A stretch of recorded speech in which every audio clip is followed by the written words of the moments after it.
반갑습니다. 오늘의 말씀은 누가복음 10장 38절에서 42절의 말씀입니다.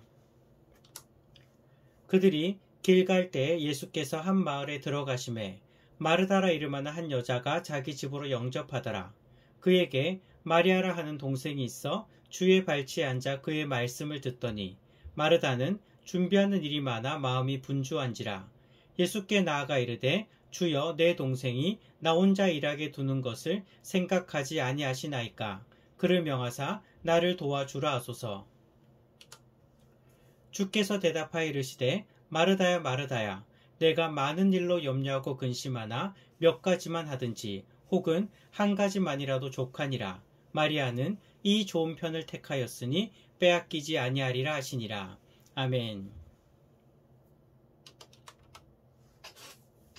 10월에 우리가 훈련하고 있는 품성은 순종이죠. 순종이란 나의 뜻을 꺾고 하나님의 뜻을 따르는 것입니다. 나의 뜻을 포기한다는 것, 나의 뜻을 꺾는다는 것은 사실 생각보다 쉽지는 않습니다. 사실 우리는요, 내가 원하는 대로, 내가 계획한 대로 되어지는 것을 원하기 때문입니다. 하지만 이것 하나는 확실하죠. 하나님의 뜻이, 하나님의 계획이 제일 정확하고 제일 좋은 것입니다. 그렇다면 우리는 내 뜻이 아니라 하나님의 뜻을 선택하고 순종해야 하는 것입니다. 오늘 함께 훈련할 세부 실천 사항은 밝은 태도를 보인다는 것입니다. 먼저 오늘 본문부터 봅시다. 오늘 본문은 우리가 잘 알고 있는 본문입니다. 마르다와 그의 동생 마리아가 등장합니다. 그런데 38절을 보면 마르다가 예수님을 자신의 집에 초대를 합니다. 그리고는 굉장히 분주해집니다. 당연하지 않겠습니까? 너무나 귀하신 예수님께서 우리 집에 오셨는데 마르다는요, 얼마나 준비할 것이 많을까요? 만약에 우리 집에 정말 귀한 분, 정말 내가 좋아하는 분이 방문한다면 나는 어떨까요? 이런저런 준비할 생각에 정말 바쁘지 않겠습니까? 마르다도 마찬가지입니다. 집도 정리해야 되고요. 예수님께서 오셨으니까 음식도 준비해야 하고 가만히 쉴 틈이 없습니다. 당연한 모습입니다. 그런데 문제는요, 동생 마리아입니다. 마르다가 보니까 자신은 예수님께서 오셔서 바빠 죽겠는데 이 동생은요, 예수님 발치에 앉아가지고 예수님과 이야기를 나누고 있는 것입니다. 예수님의 말씀을 듣고 있는 것이죠. 마리아를 보는 순간 속이 부글부글합니다. 나는 이렇게 바쁜데 동생은 나를 도와줄 생각은 안 하고 저렇게 속 편하게 예수님과 이야기나 나누고 있고, 언니 입장에서는요, 정말 화나지 않을까요? 그런데 40절을 보면요, 마르다는 예수님께 이렇게 이야기합니다.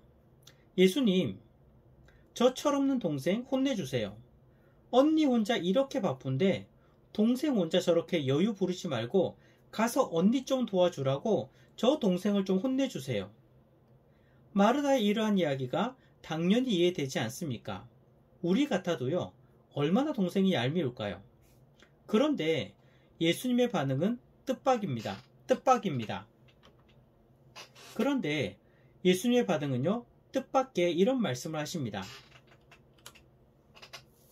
41절과 42절을 보면 마르다 편을 드는 게 아니라 오히려 마리아의 손을 들어줍니다.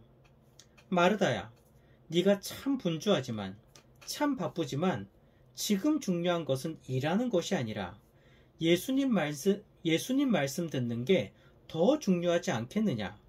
동생 마리아는 정말 중요한 것을 잘 붙잡았단다.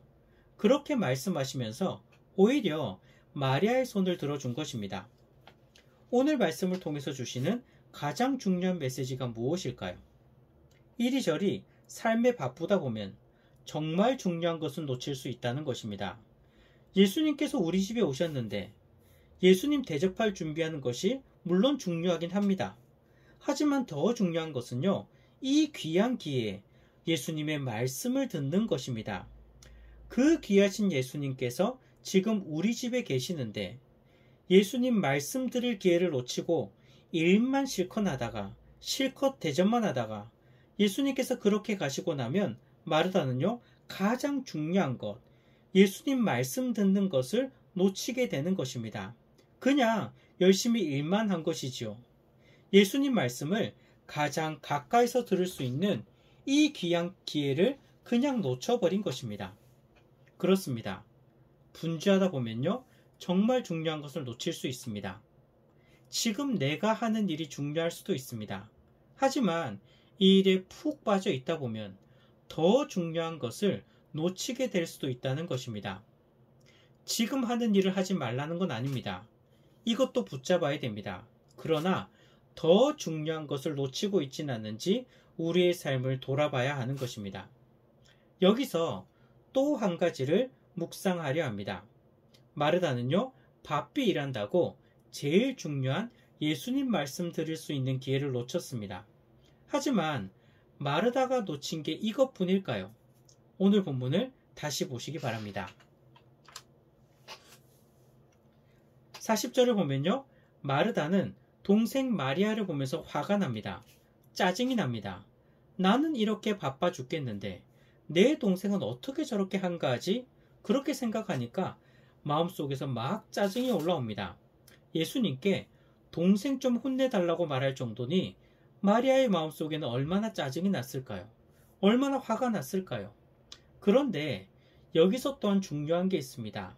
마르다는요, 예수님 말씀들을 귀한 기회도 놓쳤는데, 그렇다면 지금 예수님 맞을 준비라도 올바르게 하고 있냐면 그것도 아닌 것입니다. 이왕 예수님 맞을 준비하고 있으면 기쁨으로 해야 되지 않겠습니까? 그런데 이런저런 사항이 닥치니 오히려 이러한 섬김이 기쁨이 되는 것이 아니라 지금 분노가 일어나고 짜증이 되는 것입니다. 나의 귀한 예수님을 영접하는 것인데 이렇게 준비하는 것만 해도 너무 기쁘다. 이렇게 생각하는 것이 아니라 나는 이렇게 바쁜데 왜 동생은 저렇게 놀고 있지 하면서 이렇게 섬기는 것마저도 짜증이 나는 것입니다. 예수님 말씀 듣는 것도 놓쳤고 예수님을 기쁨으로 섬기는 그 섬김의 기쁨마저도 지금 실패하고 있는 것이죠. 동생이 뭘 하고 있든지 상관없이 지금 이 순간 나의 귀한 예수님 맞이하는 준비이기에 너무나 기쁨으로 해야 되는데 이것마저도 지금 투덜대면서 준비하고 있는 것입니다. 우리도 마찬가지 아닐까요? 이왕 순종하고 섬기는 것이라면 기쁨으로 해야 됩니다. 밝은 태도로 해야 됩니다. 어쩔 수 없이 어차피 해야 하는 것이니까 마음은 내키지 않지만 그래도 해야지. 이렇게 생각해서는 안 됩니다. 물론 이렇게 말할 수도 있습니다. 투덜대든지 간에 기쁨으로 하든지 간에 어차피 다 해놓았잖아요. 그렇습니다. 세상에서는요, 결과를 중시합니다. 투덜대든지 짜증내면서 했든지 어쨌든 다 해놓기만 하면 아무 문제가 없는 경우가 세상에서는 많습니다. 하지만 우리는요, 결과만을 생각해서는 안 됩니다. 이 섬김을 받는 분이, 이 순종을 받는 분이 하나님이시기 때문에 결과만을 드리면 끝이 아니라 기쁨으로 순종하는 이 모습까지도 하나님께서는 보시는 것이죠. 투덜거리며 어쩔 수 없이 하게 된다면 물론 일은 다 해놓았을 수도 있습니다. 하지만 내게 남는 것은 무엇일까요? 내 마음속에 불평만 남지 않겠습니까? 순종하시기 바랍니다. 그런데 그 순종이 어쩔 수 없이가 아니라 해놓기만 하면 되는 것이 아니라 기쁨으로 섬기시고 순종하시는 성도님들이 되시기를 소망합니다.